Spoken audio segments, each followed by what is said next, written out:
नमस्कार, मी रेखा. सर्वांचं खूप मनापासून स्वागत. आज आपण बहुगुणी आवळ्याचं लोणचं करणार आहोत. आवळा हा अनेक गुणधर्मांनी युक्त असा आहे, जे आपल्या केसांसाठी, त्वचेसाठी, डोळ्यासाठी खूप उपयोगी असे आहेत. आवळ्याचं लोणचं वर्षभर खाल्लं गेलं पाहिजे. म्हणजे एकूणच आवळा जो आहे आपल्या आहारामध्ये वर्षभर आपण वापरला गेला पाहिजे. पण थंडीच्या दिवसात आवळा मुबलक प्रमाणात येतो, तर अशा पद्धतीने आपण हे लोणचं वर्षभरासाठी करून ठेवू शकतो. तर आवळे अशा पद्धतीने धुवून स्वच्छ पुसून 15 मिनिटांसाठी 10 ते 15 मिनिटांसाठी आपल्याला हे वाफवून घ्यायचे आहेत. वाफवले की त्याच्या अशा पाकळ्या छान मोकळ्या होतात.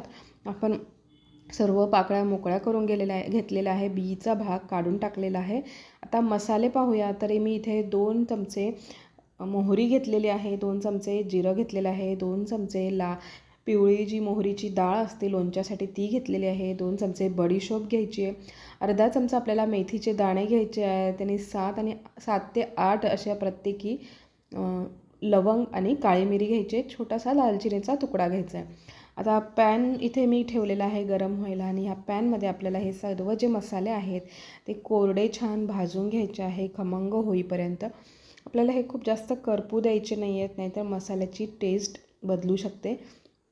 तर याच्यात काहीही अजिबात तेल वगैरे घालायची गरज नाही आहे. कोरडे आपल्याला हे मसाले छान भाजून घ्यायचे आहेत. गॅसची फ्लेम आपल्याला लो टू मीडियमच ठेवायची आहे. यामध्ये धणे टाकायचे राहिले होते, तर 2 चमचे मी इथे धणे घेतलेले आहेत. हे छान असं ड्राय रोस्ट करून झालं की हे आपण काढून घेऊया पॅनमधून आणि सेम पॅनमध्ये आपल्याला 1 कप एवढं तेल गरम करायचं आहे. आता हे तेल जे आहे ते अगदी कडकडीत गरम करायचं आहे. धूर निघेपर्यंत आपल्याला हे तेल गरम करायचं आहे. त्यामागचं कारण असं की त्यामुळे आपलं लोणचं जे आहे ते वर्षभर टिकणार आहे.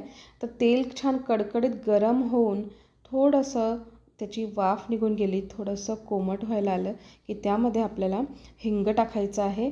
खूप जास्त कडकडीत असताना टाकलं तर मसाले करपतील, म्हणून थोडंसं साधारण 4 मिनिट आपल्याला ते थंड होऊ द्यायचं आहे. त्यानंतर आपण जो मसाला केला होता तो मिक्सरमध्ये जाडसर वाटून घेतला, तो टाकायचा आहे. 2 चमचे आपल्याला इथे काश्मीरी लाल तिखट टाकायचं आहे, त्यामुळे रंग छान येतो. त्यानंतर हळद टाकायची आहे अर्धा चमचा, चवीनुसार मीठ टाकायचं आहे. मोहरीची डाळ टाकलेली आहे मी पुन्हा अर्धा चमचा. गूळ घातलेला आहे, 2 चमचे गूळ घालायचा आहे इथे. गूळ छान बारीक करून घ्यायचा आहे, म्हणजे तो पटकन वितळतो तेलामध्ये. तर आता हे छान थंड होऊ द्यायचं आहे. पूर्णपणे थंड झाल्यानंतरच आपण यामध्ये आवळ्याच्या ज्या फोडी आहेत त्या मिक्स करणार आहोत. हे मिश्रण जे आहे ते पूर्णपणे थंड केल्यानंतरच आपण यामध्ये आवळा घालायचा आहे. जर कोमट किंवा गरम असताना घातलं तर ते लोणचं खराब होऊ शकतं. तर अशा पद्धतीने व्यवस्थित चमच्याने सतत हलवत राहायचं आहे, म्हणजे त्यातले जे गूळ आहे तो व्यवस्थित एकजीव होईल.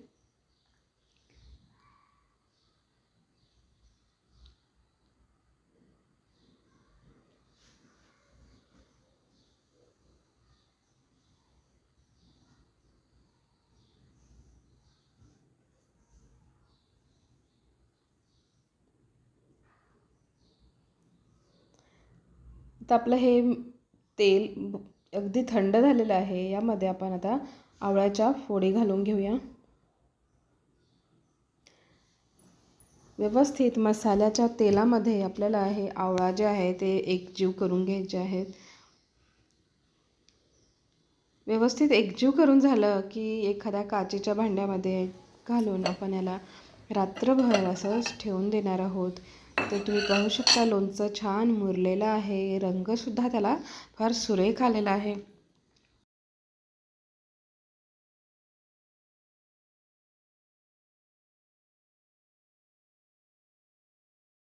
तर आता हे स्वच्छ एखाद्या काचेच्या बरणीला धुवून कोरडी करून उन्हामध्ये कोरडी करून मग त्यामध्ये भरून ठेवायचं आहे, म्हणजे आपलं लोणचं जे आहे ते जास्त दिवस टिकायला मदत होते.